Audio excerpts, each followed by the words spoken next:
ఓ అవినీతి పరుడ చిట్టాకి సంబంధించి breaking news మనకు అందుతోంది. మహబూబ్ నగర్ డీటీసీ కిషన్ ఇంట్లో 12 గంటలుగా ఏసీబీ సోదాలు కొనసాగుతున్నాయి. 100 కోట్లకు పైగా ఆస్తులు, 3 కిలోల బంగారాన్ని గుర్తించారు. నిజామాబాద్, మెదక్, నారాయణ్ ఖేడ్లో భారీగా ఆస్తులున్నట్టుగా గుర్తించారు. కోట్ల రూపాయల విలువైన కమర్షియల్ ప్రాపర్టీస్ ని చూశారు. స్నేహితుల దగ్గర భద్రపరిచాడు ఈ డాక్యుమెంట్స్. అయితే వాటిని కూడా కనుగొని సీజ్ చేశారు అధికారులు.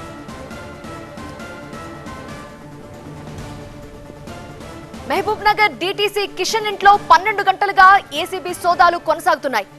100 కోట్లకు పైగా ఆస్తులు, 3 కిలోల బంగారాన్ని గుర్తించారు. ఆదాయానికి మించి ఆస్తులున్నాయన్న నేపథ్యంలో కేసు ఫైల్ అయింది. ఈ నేపథ్యంలోనే అధికారులు సోదాలు కంటిన్యూ చేస్తున్నారు. 12 గంటలుగా సోదాలు చేస్తున్నారు. నిజామాబాద్, మెదక్, నారాయణ్ ఖేడ్లో అతనికి భారీగా ఆస్తులున్నట్టుగా గుర్తించారు. కోట్ల రూపాయల విలువైన కమర్షియల్ ప్రాపర్టీస్ ను కూడా గుర్తించారు. స్నేహితుల దగ్గర అతను భద్రపరిచిన డాక్యుమెంట్స్ ని సీజ్ చేశారు అధికారులు.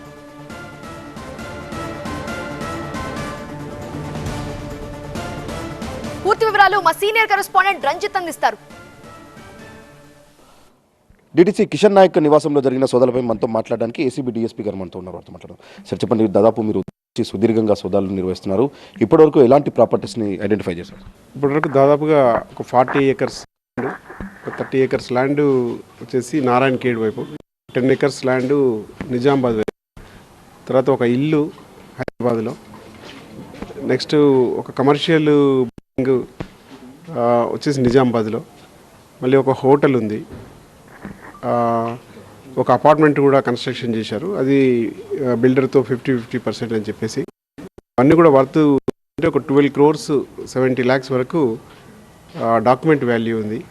డాక్యుమెంట్ వాల్యూ కంటే కూడా మార్కెట్ వాల్యూ యాక్చువల్లీ చాలా రేట్లు ఎక్కువ ఉంటుంది. ప్రపోర్షనేట్ ఆఫ్ అసెట్స్ అనేది ప్రూవ్ అయిపోతుంది. ఇక్కడికే ఈరోజు అరెస్ట్ చేసి రిమాండ్ చేస్తారు. మీరు మధ్యాహ్నం అతని స్నేహితుడి నివాసంలో నుంచి ఒక ట్రావెలర్ బ్యాగ్ స్వాధీనం చేసుకున్నారు. అందులో పలు రకాల ల్యాండ్ డాక్యుమెంట్స్తో పాటు బంగారం కూడా గుర్తించారు. అంటే ఏంటి సార్, అంటే ఆయనకు ముందే తెలుసా ఏసీబీ రైడ్ జరుగుతాయన్న విషయం? అనుమానము ఉంది. అందు గురించి ఆ డాక్యుమెంట్స్ ఏం చేశారంటే ఒక రిలేటివ్కి ఇచ్చి వేరే దగ్గర పెట్టమని చెప్పేసి కదలికపై రెక్కి నిర్వహించిన తర్వాతనే ఈ పూర్తి స్థాయిలో కీలక డాక్యుమెంట్స్ కావచ్చు, బంగారం, ఆ తర్వాత ఎక్కడైతే డాక్యుమెంట్స్ అనే భద్రపరిచాడో వాటన్నిటికీ సంబంధించి ఐడెంటిఫై చేసిన తర్వాత వీటన్నింటినీ సీజ్ చేశామని చెప్తున్నారు. ఇంకా ఫర్దర్గా ఆయన కస్టడీలోకి తీసుకొని విచారించిన తర్వాత ఎంత మేర ఆయన మార్కెట్ వాల్యూ ప్రకారం అక్రమ ఆస్తులు కూడగట్టారన్నటువంటి అంశంపై కూడా ఫర్దర్గా క్లారిటీ వస్తుందన్నటువంటి విషయాన్ని మాత్రం ఏసీబీ డీఎస్పీ చెప్తున్నారు. శివాతో రంజిత్, TV9, బోయిన్పల్లి.